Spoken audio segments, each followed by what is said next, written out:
जय हिंद दोस्तों, कैसे हैं आप सब। मैं आशा नहीं उम्मीद करता हूँ कि आप लोग अच्छे होंगे और अच्छे से पढ़ाई कर रहे होंगे। तो चलिए अपने इतिहास के दूसरे अध्याय को हम लोग पढ़ते हैं। तो अपना दूसरा अध्याय क्या है? भारत में राष्ट्रवाद का उदय है। ठीक, अब समझते हैं हम लोग कि भारत में राष्ट्रवाद हुआ कैसे या फिर आया कैसे। उससे पहले हमको समझना पड़ेगा कि प्रथम विश्व युद्ध। ठीक, अब चलिए समझते हैं युद्ध था क्या। इस युद्ध में हमारे दो पार्ट थे, दो थे। एक हमारा केंद्र शक्ति था और दूसरा हमारा मित्र राष्ट्र था। ठीक, अब जब केंद्र शक्ति थी इसमें हमारा जर्मनी आता था और ऑस्ट्रिया, हंगरी, ऑटोमन साम्राज्य और बुल्गारिया। जो हमारा ऑटोमन साम्राज्य है वो पहले ऑटोमन साम्राज्य था, परंतु वर्तमान समय में ये जिस नाम से फेमस है वो है टर्की या फिर तुर्की देश से। ठीक, अब समझते हैं कि मित्र राष्ट्र में कौन थे। तो मित्र राष्ट्र में हमारे आते थे ब्रिटेन, जापान, फ्रांस। ठीक, इसके बाद हुआ क्या, जब ये वाले हमारे भाई साहब थोड़ा कमजोर पड़ने लगे इनके मुकाबले, तो एक ऐसा देश सामने उनके आया साथ देने के लिए 1917 में, जिसके कारण उनकी जीत निश्चित हो गई। वो हमारा कौन था? अमेरिका। ठीक, अमेरिका 1917 का आया मित्र शक्तिमान मित्र राष्ट्र के पास, जिसके कारण मित्र राष्ट्र वालों की जीत हो गई। ठीक, इस प्रकार आप समझते हैं कि हमारा भारत से इसका क्या संबंध है। तो देखिए आपको देखना है कि इस जो हमारा मित्र राष्ट्र है उसमें एक देश और भी सहभागिता लिया गया है, जो है हमारा ब्रिटेन। अब ब्रिटेन से हमारा भारत गुलाम है भारत। अब समझते हैं कि इससे इफेक्ट क्या पड़ा हमारे भारत पर। तो सबसे पहले हुआ क्या, वहाँ पर आर्थिक और राजनीतिक परिवर्तन हुए परिवर्तन। उस परिवर्तन में सबसे पहले तो हुआ कि वहां का सीमा शुल्क बढ़ा दिया गया। अब क्यों सीमा शुल्क बढ़ाया गया सर जी? तो सीमा शुल्क इसलिए बढ़ाया गया क्योंकि हो रहा था विश्व युद्ध। इस विश्व युद्ध में देश को लड़ने के लिए चाहिए था पैसा। ठीक, अब पैसा किसी देश को मिलता है उसके वहां की जनता से। ठीक, उस जनता से अगर वह सीमा शुल्क बढ़ा दे या फिर वहां की चीजों पर महंगाई लगा दे या फिर वहां का टैक्स बढ़ा दे तो वहां पर उसको कहीं ना कहीं पैसा ज्यादा अचीवमेंट होगा। इसलिए उसने क्या किया, सीमा शुल्क बढ़ा दिया और महंगाई अधिक हो गई। महंगाई इतनी अधिक हो गई कि 1913 से 18 तक, जब तक विश्व युद्ध समाप्त नहीं हुआ, लगभग महंगाई 2 गुना हो गई थी। कितना हो गई थी लगभग महंगाई? 2 गुना। इसमें हो गया कि अब देखिए देश को किसी देश से लड़ने के लिए चाहिए जवान चाहिए। जवान में सेना को भर्ती करने के लिए वहां पर क्या हुआ, जो ब्रिटेन वाले थे भारत वालों को जबरदस्ती चलो लेकर गए सब लोग उस देश से लड़ने के लिए, अपने देश की जीत करने के लिए। उन्होंने भारत से कई लोगों को ले जाकर के जबरदस्ती सेना में भर्ती करा दिया गया। ठीक, और उन्होंने क्या किया, उस समय पर टैक्स को भी बढ़ा दिया कि लो भाई साहब हमको चाहिए पैसा, देश से लड़ना है, जीतना है, इसलिए हमको चाहिए क्या, पैसा। ठीक, इतना तो समझ आ गया कि जो आर्थिक और राजनीतिक परिवर्तन थे उसमें उन्होंने सीमा शुल्क बढ़ाया, महंगाई बढ़ाया, सेना जबरदस्ती भर्ती कराई और टैक्स भी बढ़ा दिया। और उसी के समय हुआ क्या, उसी के समय ऐसी स्थिति आ गई थी उस समय भारत में कि वहां का यार देखिए उपज भी खराब हो गया था। अब देखिए वो स्थिति कितनी खराब हो गई भारत की कि उसी समय उपज भी खराब हो गया, जिसके कारण अकाल पड़ने लगा। और यहाँ तक ठीक था, उसी समय एक ऐसी बीमारी और महामारी फैली जिसके कारण कई लोग तो बस नहीं बेचारे टपक जा रहे थे। उस बीमारी का नाम था हमारा इन्फ्लुएंजा। यह एक बीमारी थी, ठीक, जिसके द्वारा लोगों को हो क्या रहा था, वह बेचारे पकड़ने के बाद सीधे मर जाते थे।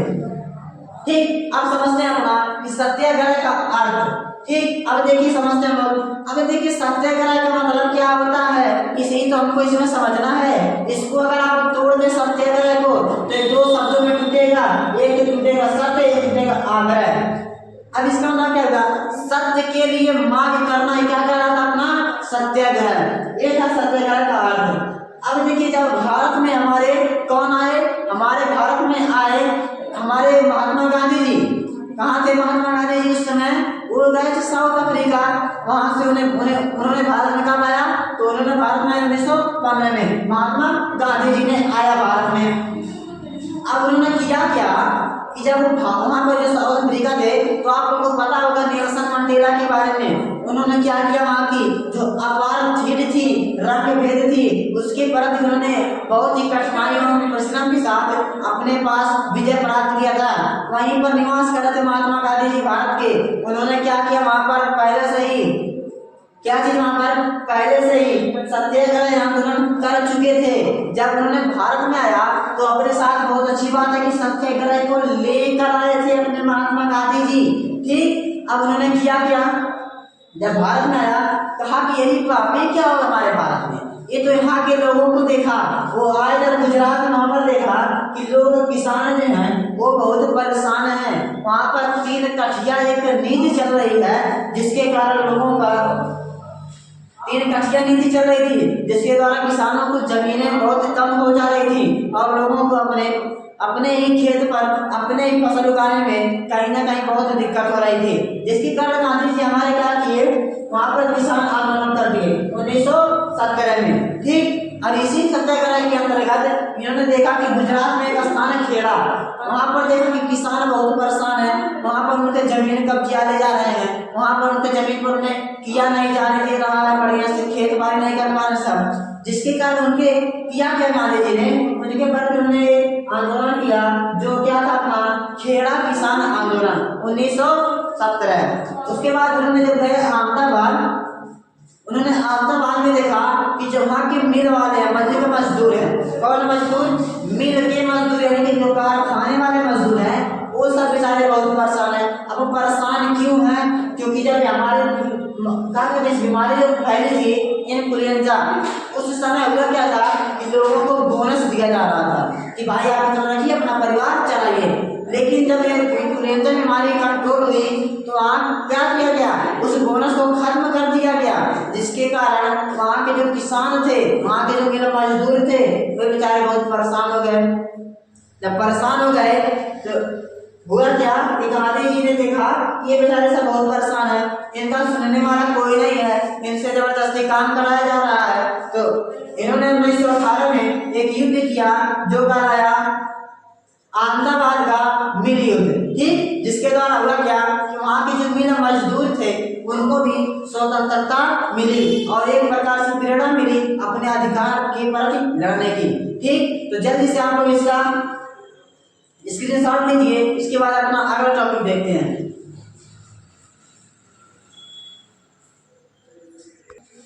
चलिए जी, आप लोगों ने इसका स्क्रीनशॉट ले लिया होगा। अब अपना समझते हैं अगली हेडिंग, अपना अगला टॉपिक क्या है। तो चलिए अपना अगला टॉपिक पढ़ते हैं। अपना अगला हेडिंग दिया है रॉलेट एक्ट। अब चलिए समझते हैं आसानी से कि रॉलेट एक्ट था क्या सर जी। तो देखिए, जब हमारे देश में महात्मा गांधी आए 1915 में और लोगों के प्रति जागरूकता फैलाई अपनी आज़ादी और स्वतंत्रता के लिए, तब लोगों ने किया क्या, विद्रोह करना शुरू कर दिया कि भाई हम अपने प्रति लड़ेंगे और हमें चाहिए आज़ादी। इसलिए हुआ क्या कि अंग्रेजों ने देखा कि ये भाई ये लोग क्या कर रहे हैं, ये तो सब लोग होशियार हो जाएंगे, अपने प्रति अपने अधिकार को समझने लगेंगे, तो भाई हम पर अधिकार अपना हम पर झगड़ा करेंगे, हम से अपना अधिकार मांगेंगे, जिसके कारण कहीं ना कहीं हमें क्षति पहुंचेगी। इसलिए उन्होंने क्या किया कि एक एक्ट को पारित कर दिया, एक एक्ट को 1919 में पारित कर दिया जो एक्ट था रॉलेट एक्ट।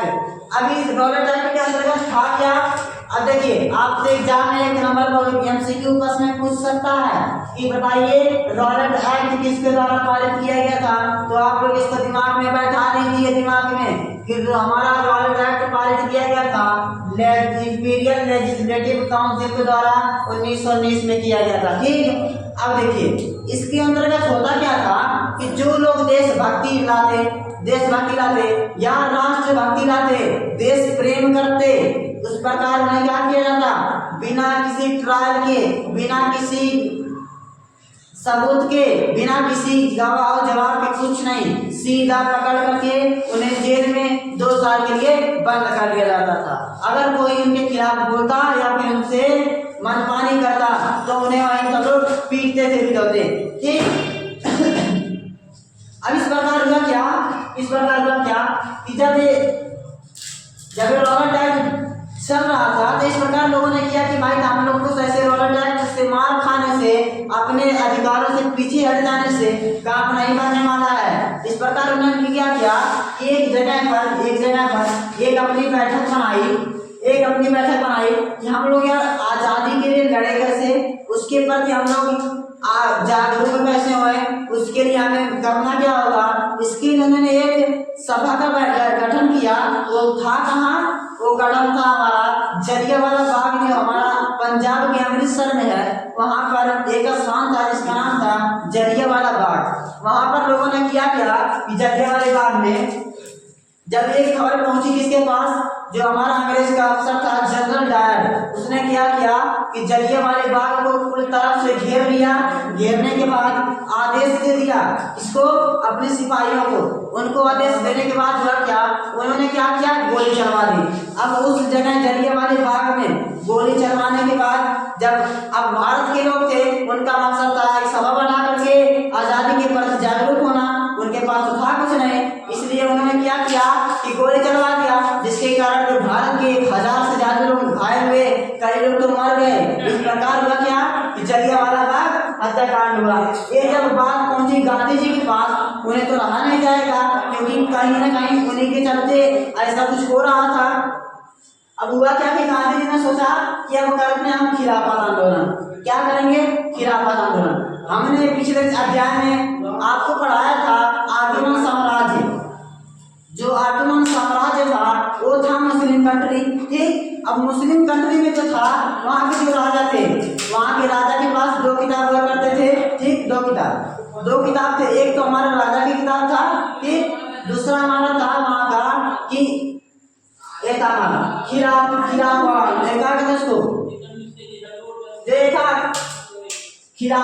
एक खिलाफत किताब था, ठीक। अब हुआ क्या कि वहाँ पर जो मुस्लिम थे, गांधी जी ने सोचा कि मुस्लिम को एकत्रित कर लेंगे, ठीक, जिसके कारण हम लोग इस विद्रोह को और अच्छे से कर सकेंगे, ठीक। अब उन्होंने क्या किया कि खिलाफत आंदोलन किया। कौन सा आंदोलन, खिलाफत। इस आंदोलन के द्वारा हिंदू और मुस्लिम सबको एकत्रित करके विद्रोह लड़ने का अवसर बनाया गया, जिसके जो अनुयायी थे हमारे शौकत अली और मोहम्मद अली थे, जिन्होंने गांधी जी के साथ मिलकर के इस आंदोलन, खिलाफत आंदोलन को बढ़ाया, ठीक। अब देखिए, जब खिलाफत आंदोलन जब चल रहा था, तो खिलाफत आंदोलन में गांधी जी ने क्या, गांधी जी जब एक बैठक हुई किसकी, कांग्रेस अधिवेशन की। 1920 में बैठक हुई कलकत्ता में। कहाँ बैठक हुई थी इसकी, कलकत्ता में हुई थी। याद रखिएगा इस बात को, इसकी बैठक हुई कलकत्ता में। जब आज कांग्रेस अधिवेशन की बैठक हुई कलकत्ता में, तो गांधी जी ने वहाँ एक प्रस्ताव रखा। ये तो खर्च रहा था अपना खिलाफत आंदोलन, अपना जो ऑटोमन साम्राज्य का वहाँ पे खिलाफत किताब थी, उस किताब से मुस्लिमों के एकत्रित करने के लिए एक आंदोलन चला, जो खिलाफत आंदोलन था अपना, वह चल ही रहा था। फिर गांधी जी ने क्या किया कि इस समय जब 1920 में एक कलकत्ता में अधिवेशन किया गया कांग्रेस का, उस समय गांधी जी ने अपना एक प्रस्ताव रखा 1920 में। वहाँ पर प्रस्ताव रखा कि हम लोग क्यों ना एक आंदोलन करें। किस चीज का आंदोलन करें, असहयोग आंदोलन करें।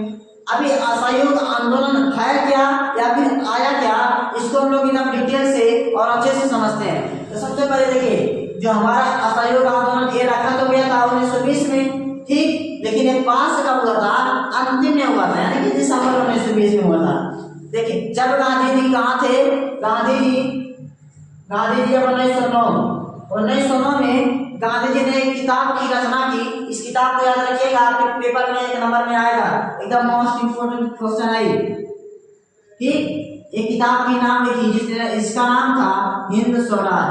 याद रखिएगा, हिंद स्वराज लिखा गया था कब, 1909 में लिखा गया था। अब किसने लिखा था, तो गांधी जी ने लिखा था, इसको याद रखिएगा।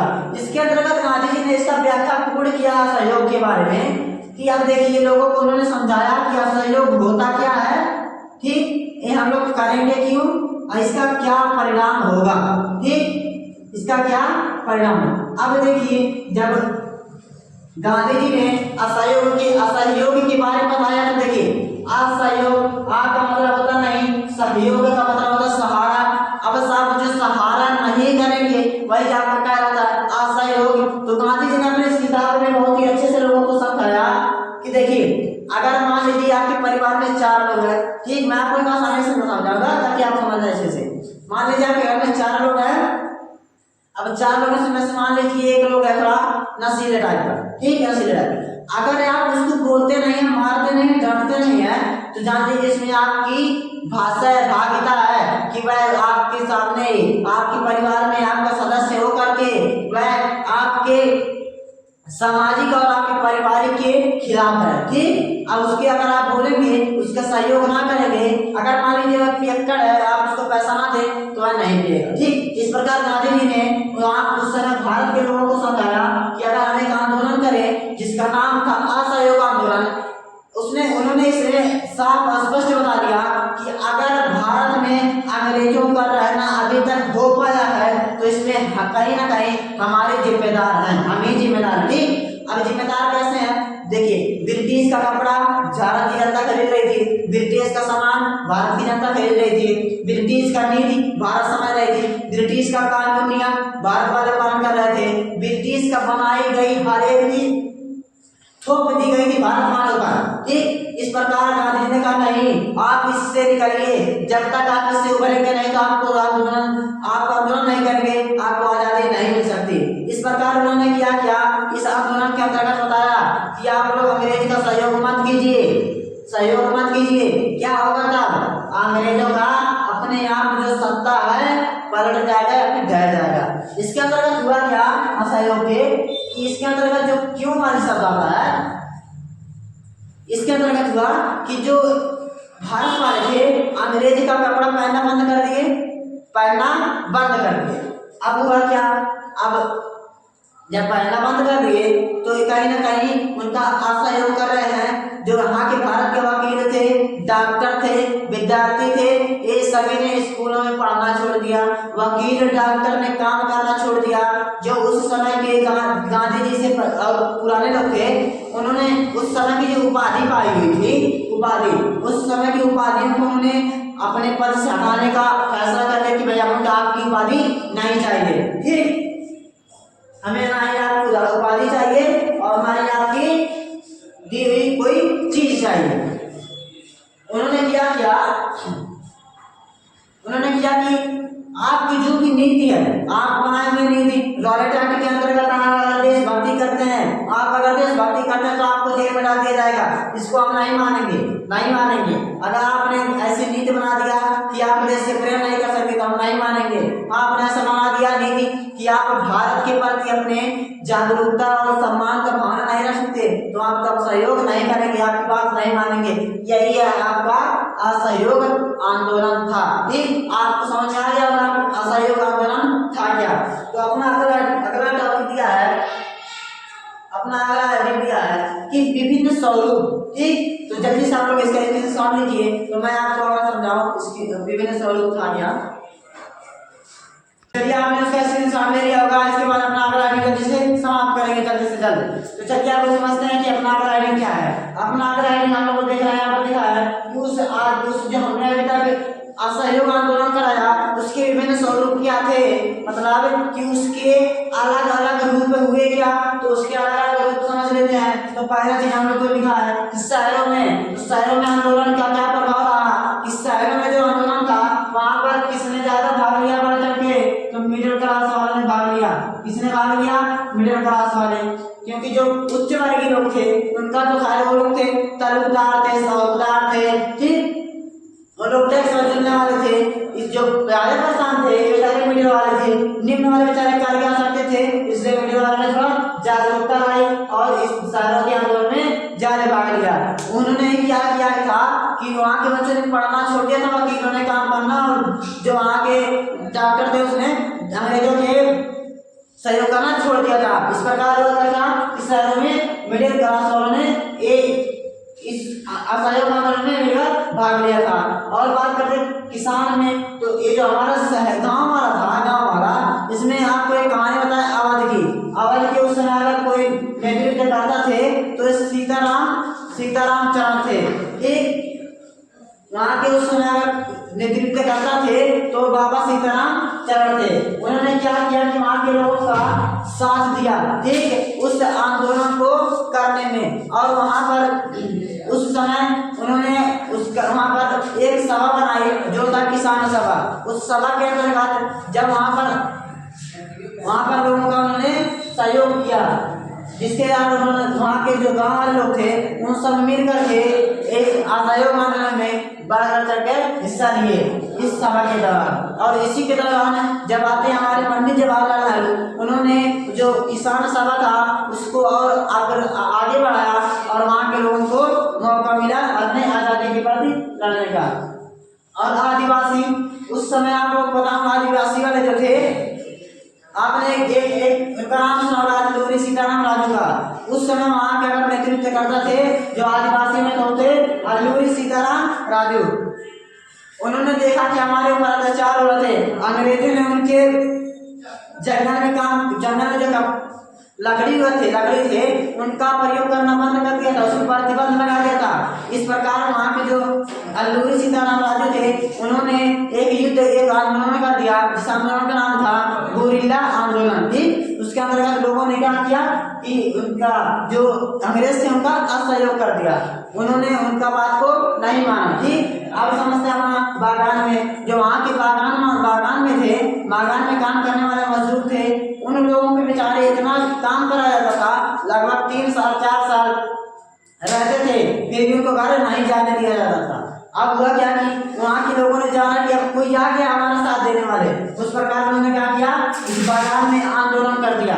ठीक, अब बागान में आंदोलन कर दिए, उसके बाद वहाँ से भाग निकले सब, लेकिन वो सब भाग कर गए। जब वहाँ रेलवे स्टेशन पर वहाँ पर अंग्रेजों ने इनके पकड़ करके बहुत अच्छे से पिटाई की। ठीक, इस प्रकार हुआ क्या कि जो बागान था वहाँ पर भी आंदोलन हो गया।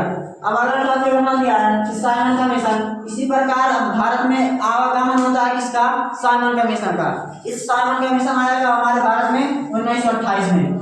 ये साइमन कमीशन जो था, इसके जो नेतृत्वकर्ता थे वो थे हमारे सर जॉन साइमन। इन्हीं के नाम पर इस कमीशन का नाम पड़ा साइमन कमीशन। इस कमीशन में जो भारत के लोग थे, इसमें भारत के कोई नहीं थे, जो भी लोग थे इसमें सब ब्रिटिश वाले थे।